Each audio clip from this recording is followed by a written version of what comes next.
And I guess what I'll do is I'll go through these slides. There are 7, including this cover, and then I'll bounce it over because I'll probably have had a few minutes of talking here. I'll bounce it over to Dr. Saltz to see if you have anything to add, contribute beyond refute in what I say and so forth.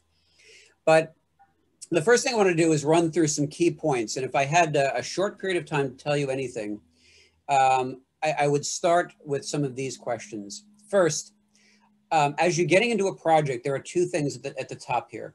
I want you to think about the purpose of your manuscript. Who are you informing?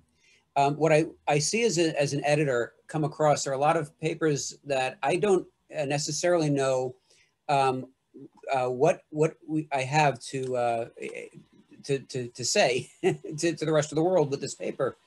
And I want you to think about that. If you've done it, the reason quality improvement projects don't often get published, for example, is that they aren't generalizable. They're really a question you're answering for yourself. And the point of publishing is you're telling other people. That doesn't mean a quality improvement project can't tell other people something that others would want to know, but it's something you ought to think about going in. Who's your audience? Along with that, you really want to think about what your research question is and think about whether your methods are matching your research question. Now, I don't want to spend too much time on these because I'm assuming if you're asking about publication, you've hopefully thought these through these questions. But I did want to say them at the outset because that's really the starting point. What am I researching? What question am I answering? What methods am I using? And who ultimately am I going to tell what I find? And will they care? Really pragmatic places to start. The next thing I often try to convince people is that references are something you should manage dynamically. There's a number of reasons for that. First of all, you shouldn't waste time handwriting references, nor should you necessarily be using the innate features of like Microsoft Word or something. There are a lot of good packages out there. I've listed 2 that are free. You can just get an account and use these to both capture references from someplace like PubMed or any place else, keep them in a database, and then turn around and with little add-ins in Word, you can basically format and add your citations and format your bibliography. This is not only useful as a time-saving step, but if and when you get rejected from one journal and you have to go to another one, you may have to change your formatting style. And you do that with a press of a button if you're using a reference manager. I think most of us work this way. And yes, most of us do get rejected. If you're not getting rejected, you're not submitting enough because it's par for the course. And one tip I always tell people, cite the journal that you're submitting to. If you can't cite anything from the journal to which you are submitting a manuscript, is it the right journal? And if you can cite something from that journal, you really should, for 2 reasons. The first is that, first of all, editors like Dr. Saltz and I really like to see our own journals cited. It helps with our impact factors. It's generally good that it tells us you actually know why you're submitting to us. But also, when we go looking for reviewers, very often we're going to look for somebody who knows your topic, and we'll probably start with the people who know your topic, who we have some relationship with, often because they've published in our journal. When that reviewer gets your manuscript and sees, hey, I wrote on this topic, they didn't cite me, that's just the reality of things. You have an ego at play. And I would just head that off. Cite the journal that you're submitting to. And if you can't, it's a warning sign. Is that the right journal? Speaking of that, you want to figure out if you're actually submitting to the appropriate journal. So this starts with reading the journal's website and also reading the journal itself and deciding, is your manuscript in scope? Is it aligned well with what that journal publishes? What journals publish in the area you want to publish in? Review the journal guidelines closely because often they'll tell you right up front in the on the webpage. And I got to tell you, emailing the editor a manuscript and saying, would you like to meet me to submit this, is actually, I don't advise it. And I think other editors may feel differently, but it distracts from the time and that we have to commit to the journal. This is usually not our full-time job. And there is a process by which we evaluate manuscripts, and that evaluation process has to be counted and tabulated. And we have reports to our organization that funds us. we like to keep track of what comes in and out, and doing sideline consulting is usually a distraction. You're not going to win friends and influence people that way in most cases. And I do often share this website, jane.biosemantics.org. We can, if we have time and people are interested, I can give you a demonstration, but I don't want to get into that if we run out of time. But the point is, if you go to that website, they actually have an interface where you can drop your abstract, or I usually drop all of my text into this web interface, press a button to find journals, and it'll publish, it'll show you a list of journals that have articles that semantically doing a natural language processing process will show you what journals have similar language. And it actually is a great way both to find a journal that's in scope, find what's interesting, what journals might be interested in your material, as well as articles that maybe you missed in your lit review that you should be citing. And again, I'm happy to demonstrate that later if we have time. The other thing I would really recommend doing, I mentioned checking your journal guidelines closely. At Primer, we have very detailed manuscript preparation guidelines that are really written for the novice. We also have quality guidelines that expand upon the manuscript preparation. We really recommend taking a look at that. For example, we have a whole explanation of using the Kirkpatrick model of evaluation, because we're an education journal, to apply to your framework. And if you read that, it tells us you've been interested. Very often I have to refer articles that we're asking for major heavy revisions or rejections that they should have read these pages. But look at whatever journal you're submitting to, look at their website and read everything, get to know it. And finally, one problem, I've had two problems just last night with this. You really don't want to avoid an IRB. There are some cases when IRBs are not necessary, but by and large, you should assume that you should talk to your IRB. And we actually have a little bit of guidance on our quality guidelines about that. Now, granted, some things, if you're using a public data set or you're doing a lit review or an opinion or theory piece, those don't require an IRB interaction. However, most things, if you're dealing with people, require an interaction. Note, I'm not saying review. They require some level of interaction. Often what we call a quality improvement or quality assurance project is simply coverable if you say this is not being done to create generalizable knowledge. And most IRBs will issue some form of formal determination. It's a letter that just says this is not research, this is quality improvement or quality assurance, or it doesn't meet the definition of human subjects research because it's not intended to produce generalizable knowledge. Or they might determine that it's not human subjects research. So for example, biological samples of deceased individuals don't meet the criteria for human subjects research. But having the IRB formally issue a statement that this is not research, we don't have to review it because it's not research, is important. And I've given you example language of what would appear in your text. Whoops, sorry. The second thing is that an IRB might determine that a project is research, but it's exempt from review.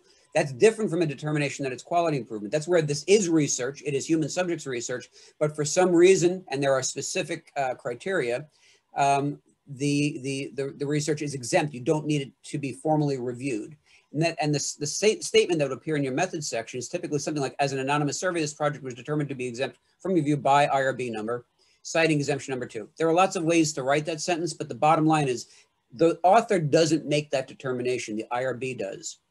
And finally, sometimes you can have an expedited or full review, and that's where you actually submit a full protocol and it gets reviewed by multiple people and so forth. The point is, don't avoid that step, because I've had to push back on 2 articles just last night because they made it pretty far along when we noticed, hey, there's no IRB statement here. It's really disappointing for me because I don't like rejecting stuff that would otherwise have been pretty informative.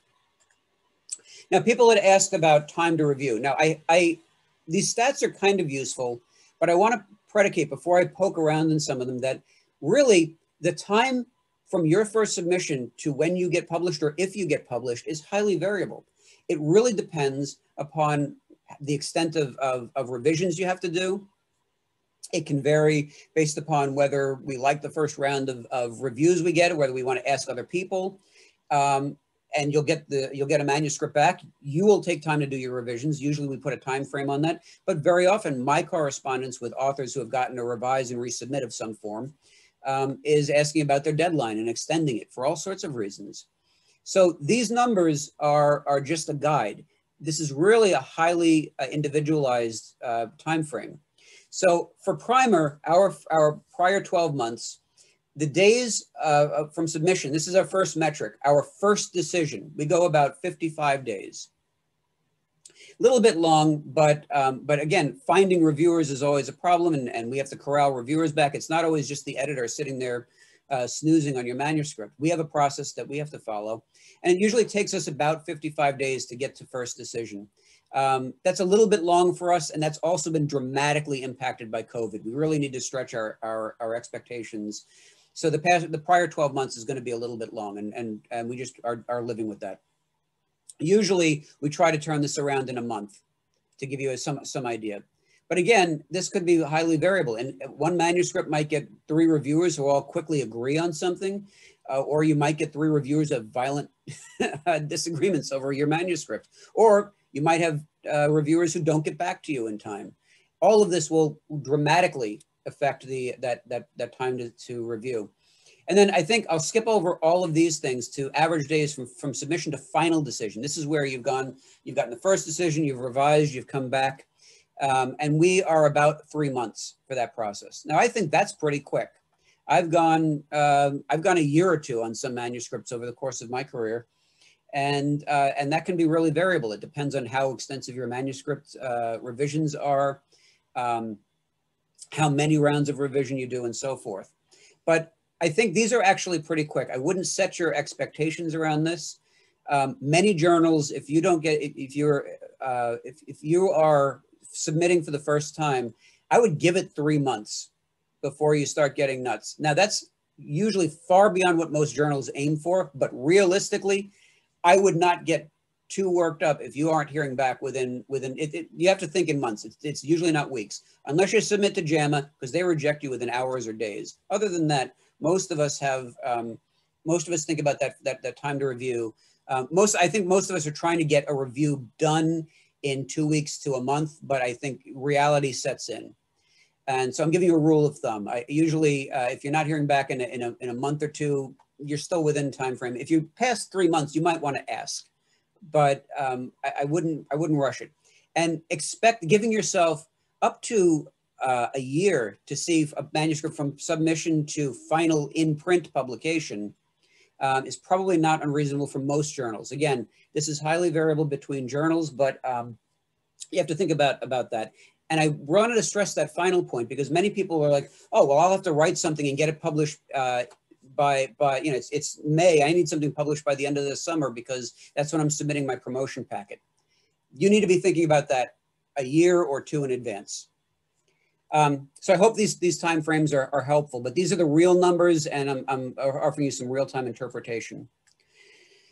The last 3 slides are about responding to review. We got a question about how you respond to review. So first of all, the first thing I always do, and I'm going to show you an example, and I actually have I have pictures of what I've done, and I actually have the actual documents open if we wanted to take a look at those.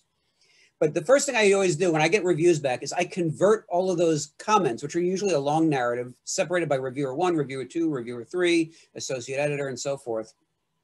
I take out all the fluff and I take the substantive comments, things I have to respond to, and I organize them in a table. And I organize them in a table by reviewer, by comment, and I leave myself room for a response.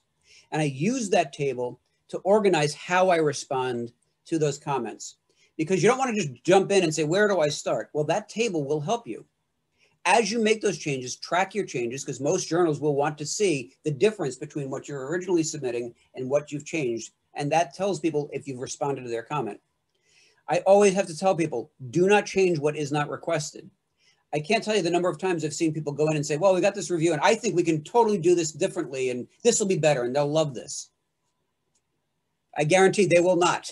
If you have gotten specific comments about what the journal and its reviewers and its editors want to see changed, that is what you should be doing, nothing more. Because if suddenly you change your methodology and say, hey, we thought you might like this better, you're actually undoing it. You're starting from scratch. And in fact, you've probably wasted some people's time. I can't stress this enough. Stick to the comments and respond to those comments. Don't get creative at this stage. and use that working table then to convert to your actual responses to reviewers when you submit your revision with a cover letter. So an example of the table is these were comments in a letter that you would get from an editor. I break them out, and I break them out by person, and I assign, and this is much longer. This is just the first few rows of a very long table, where I broke out what the editor said, what the end of it, what reviewer one said, and I called reviewer one by their comments, so reviewer 1.1. And the reason this is useful is I can actually go back. If reviewer 2 said the same thing as reviewer 1, I can say reviewer 2.3. Thank you for this comment. Please see my comment to reviewer R 1.2. Right, and it helps me keep it organized. And I'll show you what that looks like when you actually write your cover letter. So this is this is what I'm showing you is actually a real process. This is a real journal article that really got published, and this was my communication with them. I said all sorts of things about niceties and descriptions, and a lot of this it's just information that whatever the journal requires. But then at the next page, I actually take my Excel file and break it out with our responses to reviewers, and I'll keep this as an ongoing work file in the Excel file to see what I've done. And you'll see sometimes I say, hey, that's correct. That's a good observation. We've added this as a limitation in our limitation section. You found another hole in our manuscript. We agree. Other times we say, hey, we appreciate what you just said about this, but this is not really where our manuscript focused. We think that, and what we're not saying is we think the reviewer missed the point here. We've added to the limitations rather than doing all this stuff you've asked us to do. That's appropriate. This is your work, and sometimes reviewers will say things and it may or may not be reasonable for you to do. The point is you should respond, and you should respond respectfully, but it does not mean that if you have a reasonable rebuttal to what a reviewer is asking you to do, then you should state so, and this is a way to keep it organized.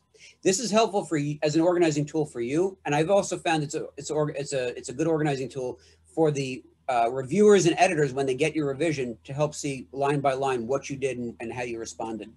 So anyway, that's what I do. It's also what I like to see. It's how I organize my work. And I'll stop the share. I can pull it up again at any time. I actually have the original documents of these up. I'm ready to share if people wanted to take a closer look. But I want to toss this over to Dr. Saltz and see if he has anything to add.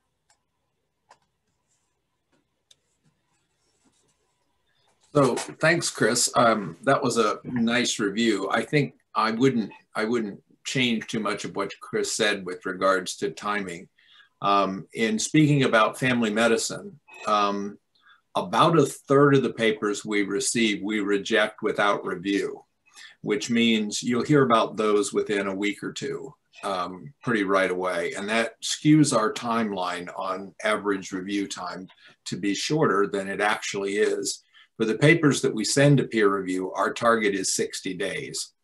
And so it would be really similar to what Chris is talking about how that process then works out.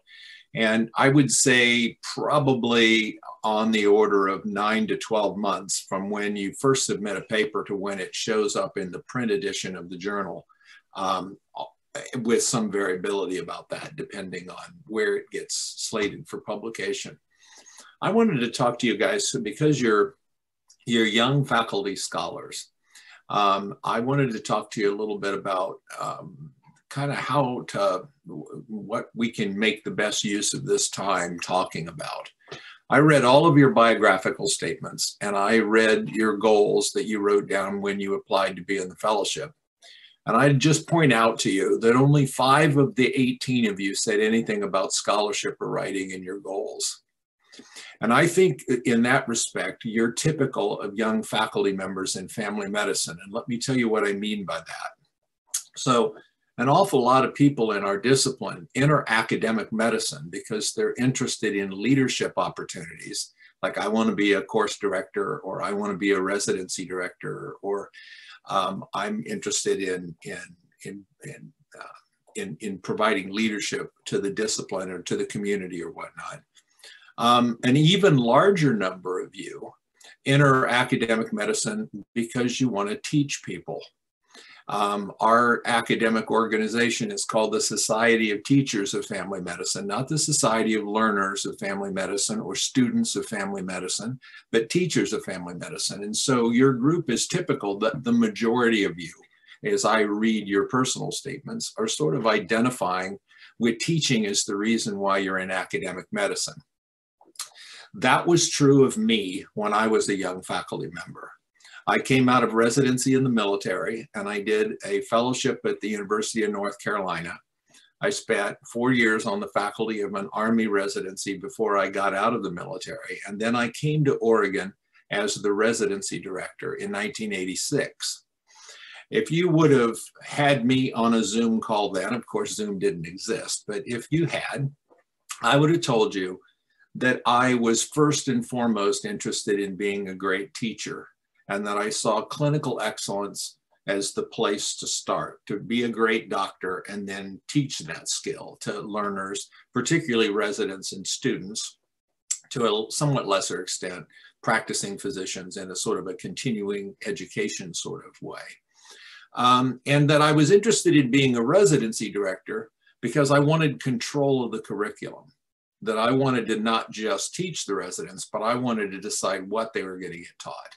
And a bunch of you are in leadership roles. I think a couple of you are in leadership roles with course directorships in undergraduate education, and several of you are already associate residency directors. And so you probably can relate to that. When I moved to Oregon, I saw scholarship as a hygienic measure. It was like putting on deodorant and brushing my teeth. I needed to do enough of this that they wouldn't kick me out of here. And it needed to be credible, but I never saw it central to my identity in any way.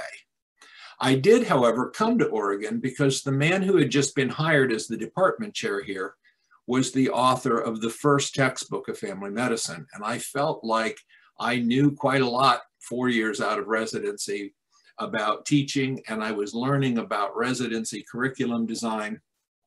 I thought my weakness was scholarship, and that if I was going to survive in a university, I was going to have to learn about writing and publishing from somebody. And that somebody for me was Bob Taylor. Was the chair here, and he had become the chair 2 years before I moved here, a year before I interviewed here. And I came here kind of explicitly to learn that, but Bob was not a researcher. He was a book writer.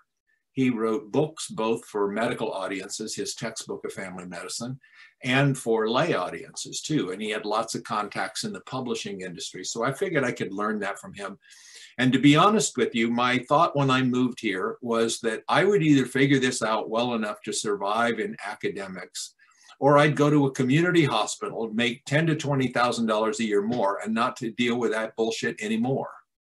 And I figured I'd give it 3 to 5 years and see whether it worked. Okay. So I saw scholarship as something I needed to do to be here, to do what I really wanted to do. Okay. It was like getting my residency completed. It was just, and I think the term hygienic measure is the right way to think about it. I wasn't doing it out of love of it. I wasn't doing it because I thought it mattered. I was doing it because I thought I needed to.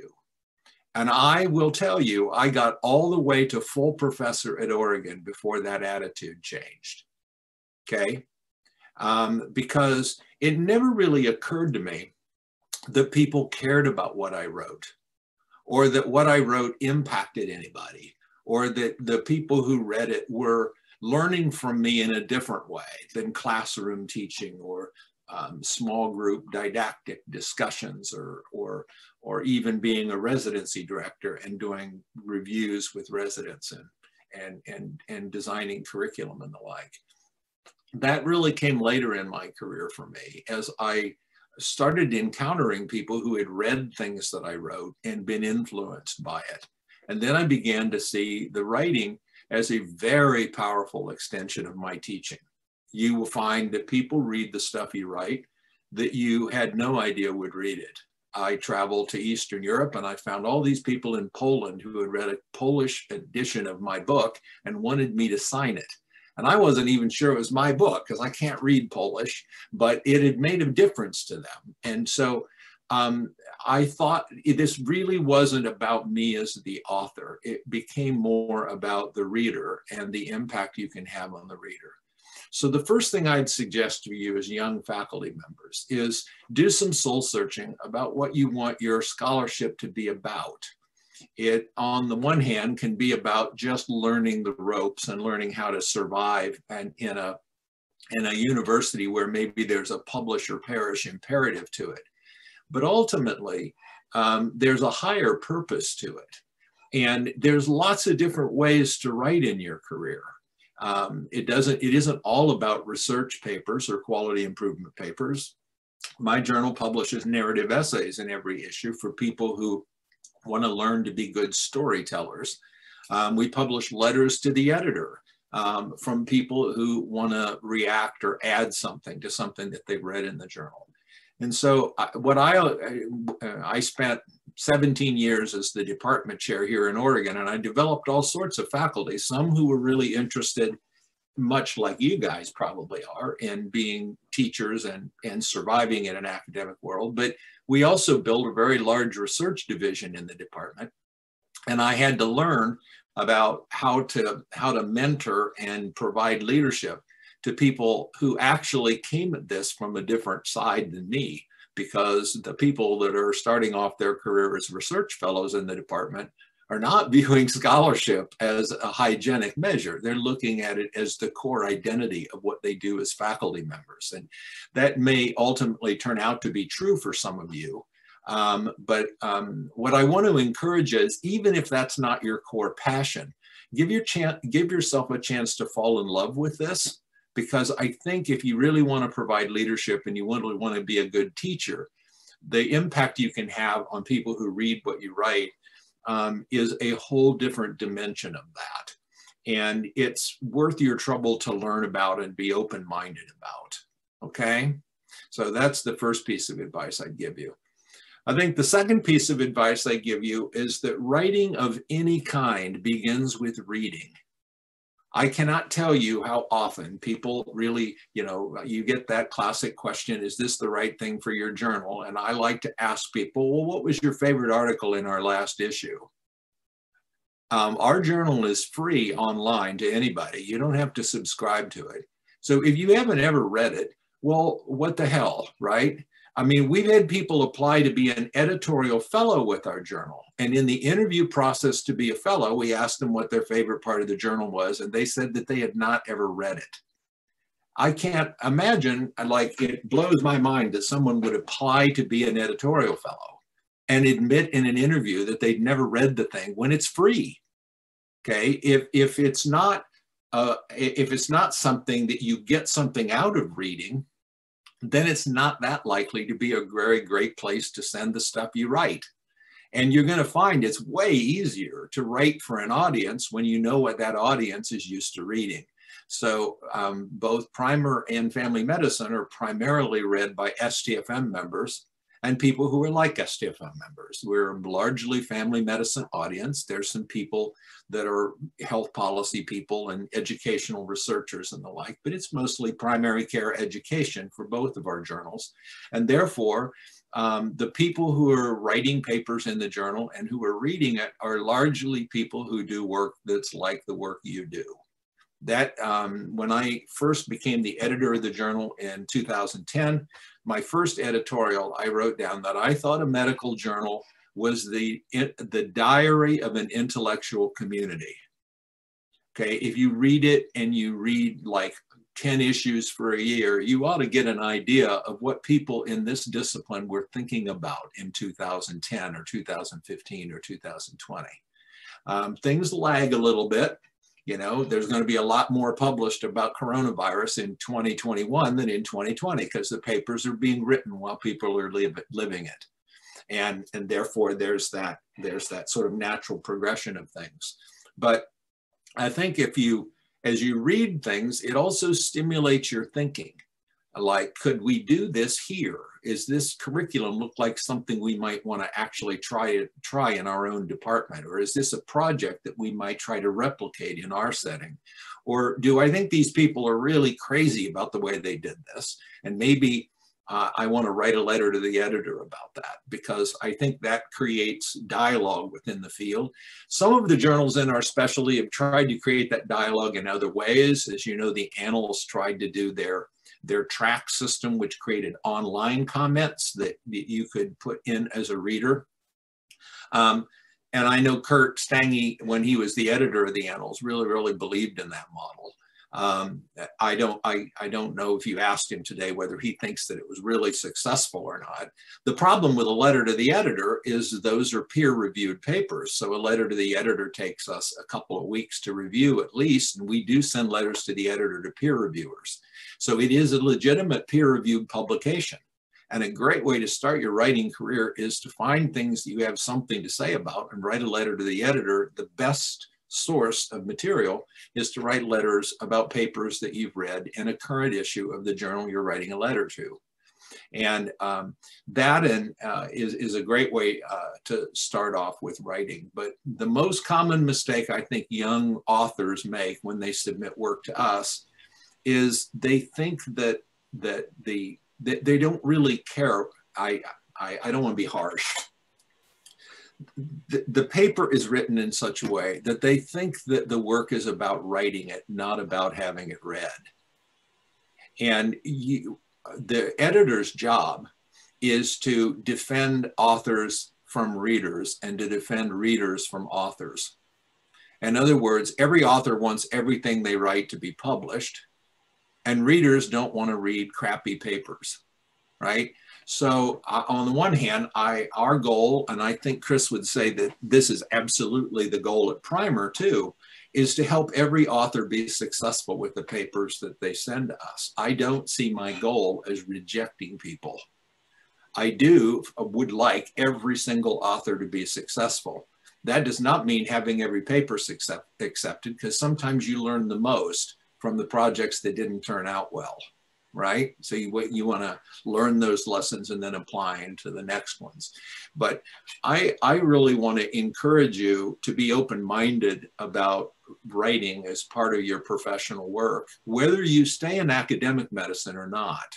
Because I think, let's say that you decided to leave your current residency job or your current academic job and go into a small town practice. I noticed a couple of you were really interested in rural medicine.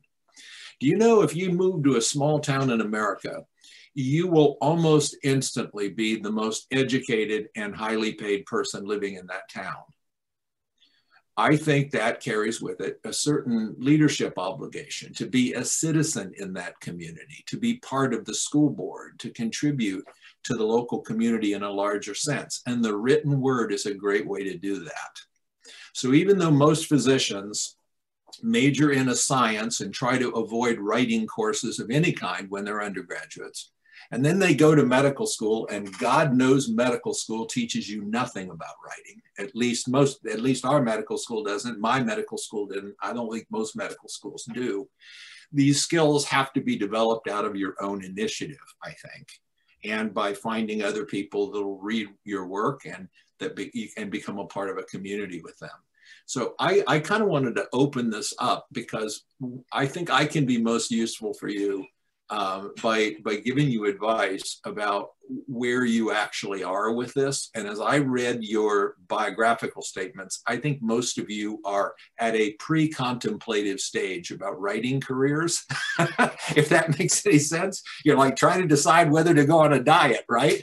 And the best way to get motivated for that is to decide whether you really want to do it or not, as opposed to kind of putting off that decision while you try to get enough papers published that the RRC is not mad at your residency for not doing any resident scholarship. That is by far the most common thing the community residency directors say when you have meetings with them. Well, I need my faculty to do scholarship because I don't want to be cited by the RRC. Okay? And I think that is knuckle walking nihilism. It is denial of the essential academic role of what being a faculty member is. And I object, right? So I don't like it when they say that university programs are clinically lightweight and politically disempowered. But I also don't like it when academic programs look down their nose at community programs for not having serious scholars on the faculty, right? I used to ask the faculty, when we decided to build the research division at Oregon, I got everybody in the room. I had been the chair for a couple of years. We were doing enough research that people got promoted. I think that we had a successful community, if that's how you want to judge it. But to do big R research, to get significant grants from NIH institutes and really get into the research business requires a lot of money be spent. And we were talking about taking very substantial profit streams from our clinical system and putting it into developing our research program. And the alternative might have been paying the faculty more money. To be honest with you, the last thing the chair wants to do is make a decision like that. You want the faculty to make that decision. So we all had a series of strategic planning discussions. I asked them whether they thought we had a world-class department here in terms of our medical student education program, and they thought we did. I asked them whether they thought our residency was a world-class program, and they thought that it was. I asked them whether they thought we were a world-class department in terms of scholarship, and they all kind of didn't think so, right? And so the question was, should we care about that? Well, I asked them a question I would ask you today. When you finished with high school and you decided what to do next, what did you decide to do? Well, I've read your biographical sketches, and nearly every one of you went to a four-year university and not a community college. Why did you do that? I hope it's not because your parents told you you had to, or because it's more prestigious to graduate from a four-year major university, or as opposed to a community college. Community college credits are a lot cheaper than university credits. No, I think, in fact, the reason the university education is more prestigious is because at the university, you're being taught by people who create the field that they're teaching. And if you go to a community college, you're mostly being taught by practitioners. So if you take an accounting course at a community college, it'll be taught by an accountant. If you take an accounting course at a university, it'll be taught by a business school professor. Do your residents need to learn from family medicine professors? I think that to a certain extent they do. Because to teach them to think is not just showing them what's in the book that someone else wrote. It's being able to create what the future book will be, in my opinion. So I sort of actually think it's cool to be a professor. And being a professor is something different than being a teacher. I didn't understand the difference when I was your age. I do understand the difference now. I think some of you do. I'm not trying to pick on you here. I'm just very much relating to what I read in your biographical sketches, because it's what I would have written when I was your age. So I'm going to stop, Nancy, and maybe you can moderate if there's people who have questions that they want to ask. I'm happy to give you more detailed information about the journal. I think there's really common research design problems that we see all the time at family medicine related to the sophistication or lack of sophistication of the educational evaluation method. And I know Chris and I can have a wonderful dialogue about that, because we share exactly the same perspective about the importance of high-level evaluation in how you study curricular innovation. Both of our journals really specialize in papers that are about an innovative curricular idea and what is the research evidence that that idea in any way improves on what was being done before. I think we're both really interested in papers like that. But I'm also happy to talk about narrative essays and letters to the editor. And I think maybe the best use of your time might be to talk about where you want writing to fit into your life.